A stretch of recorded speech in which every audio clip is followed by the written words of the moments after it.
This is the Gen Y Leaders Podcast.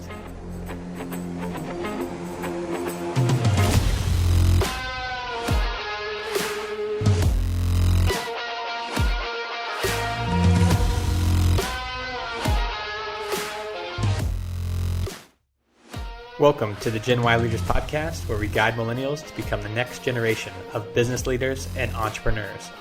I'm your host, Eric Hughey, and multiple times a month we bring you interviews from high-performing millennials who are challenging perceptions and changing expectations of our generation.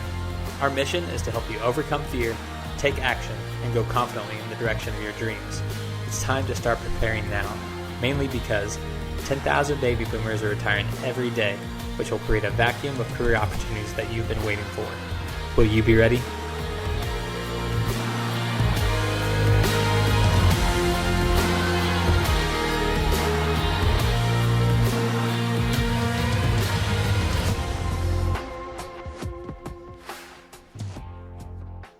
In terms of equipment, sorry to keep pounding on this drum, but again, you could just use a smartphone. It's as simple as that, guys.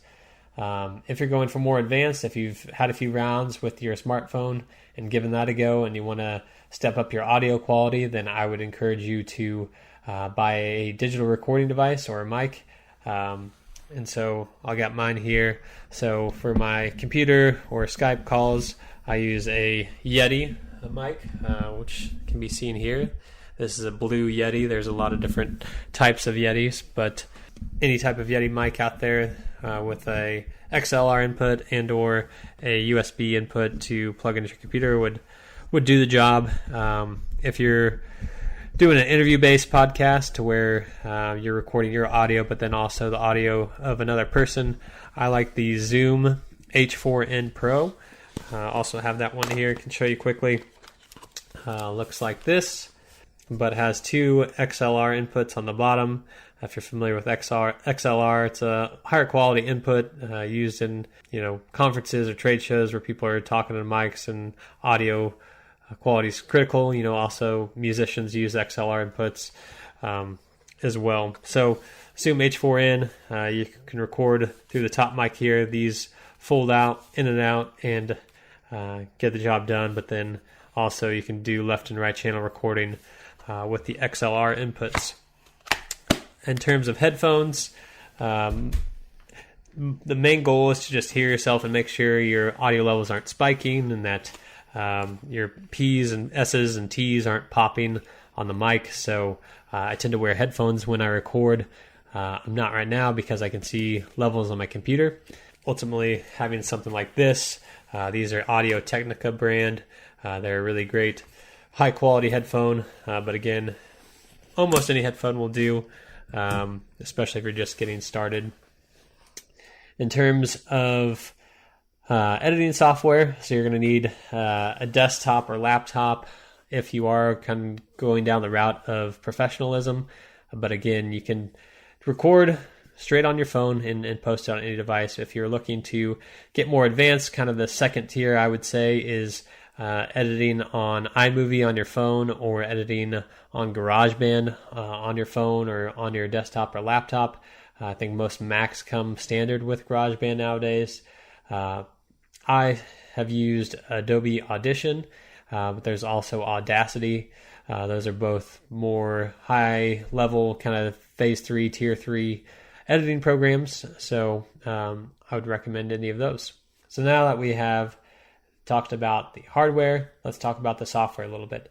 So in terms of recording software, again, the app is on most phones, just a basic voice recording app.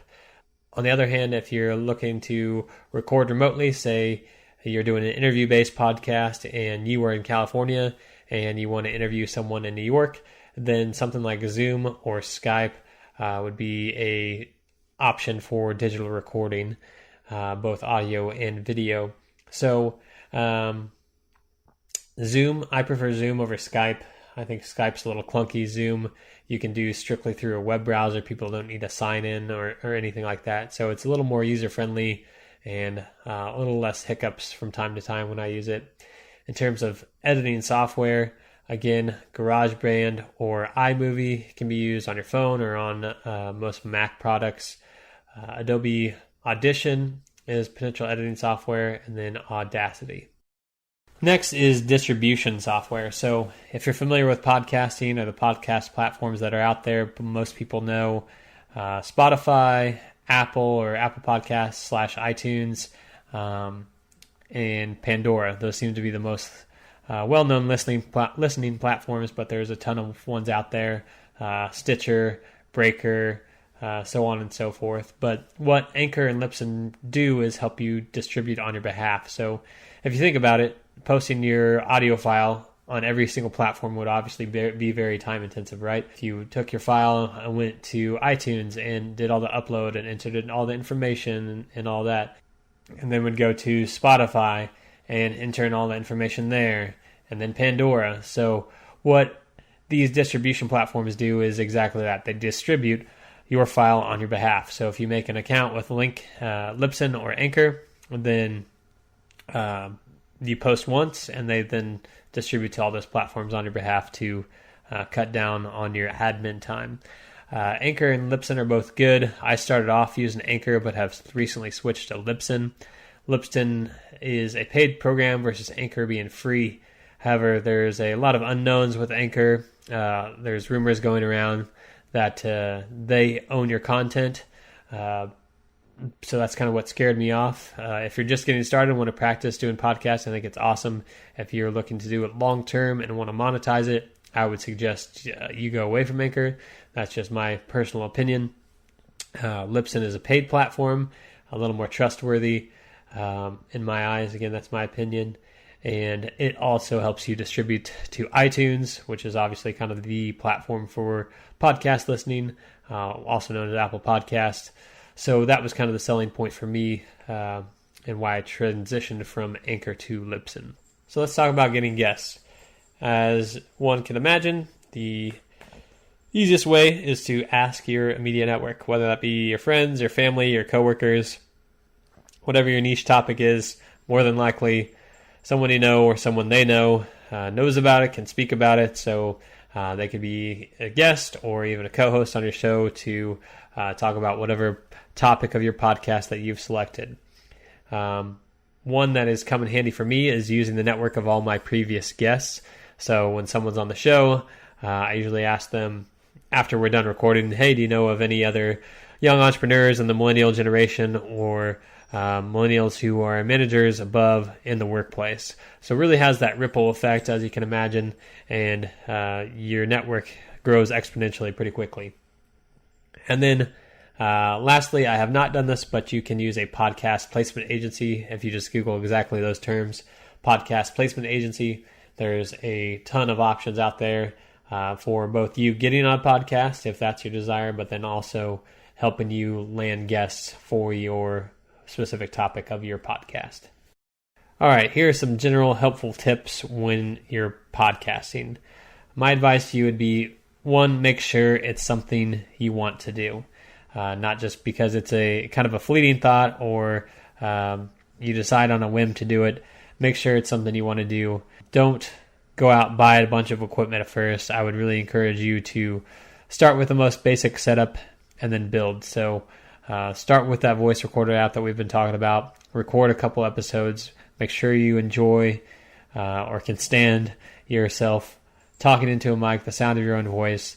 Let's send it to a few family members or friends and say, hey, I'm thinking about starting a podcast here. Or the first 3 episodes are recorded. If you could let me know what you think, that would be really awesome.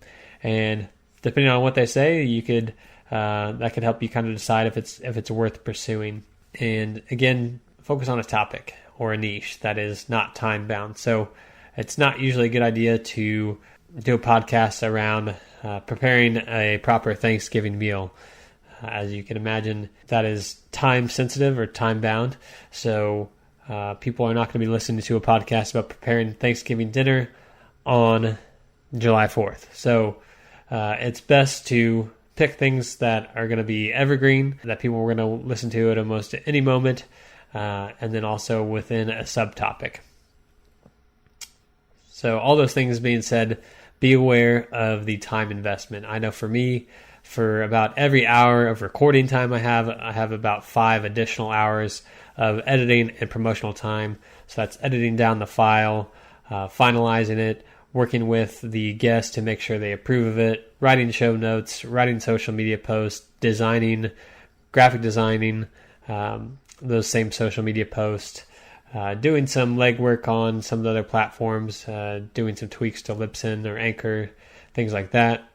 The biggest point, and the one I'm most glad I took to heart when I was starting, was building a backlog before I launched. So what that means is recording about 10 episodes without launching yet, if that makes sense. So you should essentially have 10 episodes canned, and then once you launch, stay on your schedule from that point moving forward. This will kind of be a buffer, so to speak, or some cushion, because we all know life happens. If you get sick, or your spouse or your kid gets sick, and you don't have time to record or have to cancel recording, then it's going to put you off your schedule very quickly if you don't have any backlog. So I hope that makes sense. If not, feel free to reach out to me. And then not only that, you should also launch with at least 2 to 3 episodes. So have your backlog of 10, but then when you officially publish and launch your podcast and do the social media announcements, have at least 1, 2, maybe 3 sitting in whatever platforms you're publishing on. That way, when people come to listen for the very first time, they can hear a variety of content that you have to talk about, not just one, because odds are you aren't going to please everyone or appeal to everyone with just one episode. So if they don't like it, you might scare them away, versus, hey, maybe they didn't listen to the first episode all the way and they turned it off halfway, but they liked the second episode and the third episode and listened to those all the way through.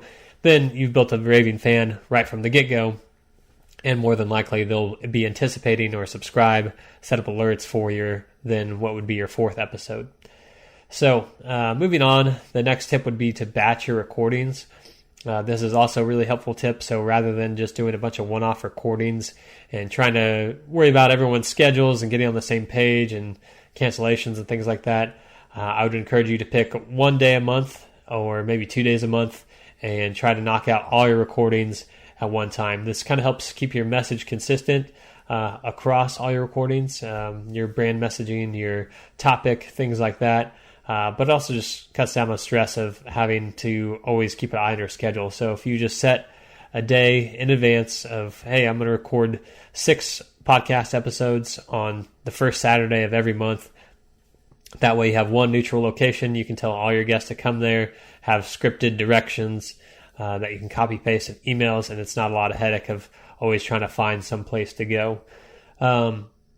So with that, batching recordings will really help your publishing cycle or schedule as well. So if you're recording 6 and then only publishing 2 to 4 every month, then obviously that will keep you moving ahead, so to speak, and keep that buffer.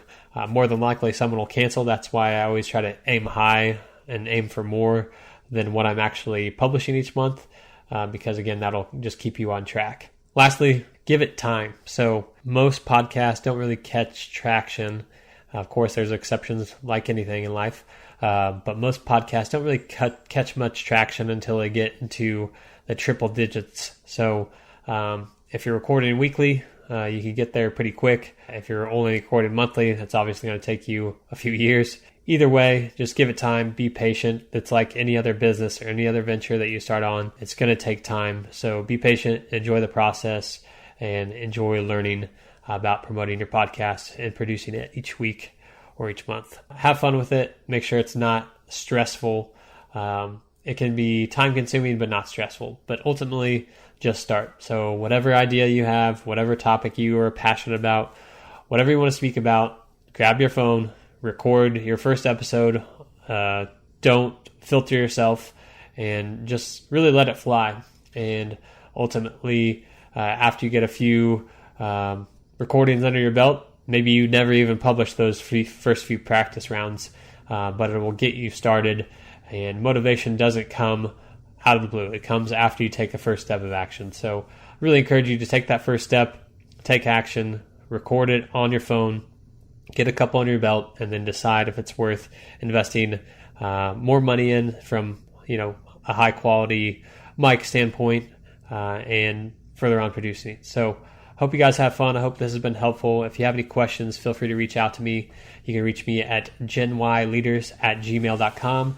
That's GenWhyLeaders@gmail.com. Again, this is Eric Hughey, and it's been a presentation on why you should start podcasting in 2020. Good luck, and we'll see you later. That wraps up today's episode. We hope to have brought you some valuable key takeaways. Most importantly, whatever you learned, take action on it. Apply it to your life. Apply it to your career. Motivation and inspiration only come as a result of taking that first step. So if you're enjoying the podcast, don't forget to like and subscribe on whichever platform you found the show. You can also follow us on all the major social media platforms or contact us directly at genwhyleaders@gmail.com. That's GenWhy leaders@gmail.com. Until next time, I'm Eric Hughey, and thanks for listening to the Gen Y Leaders Podcast.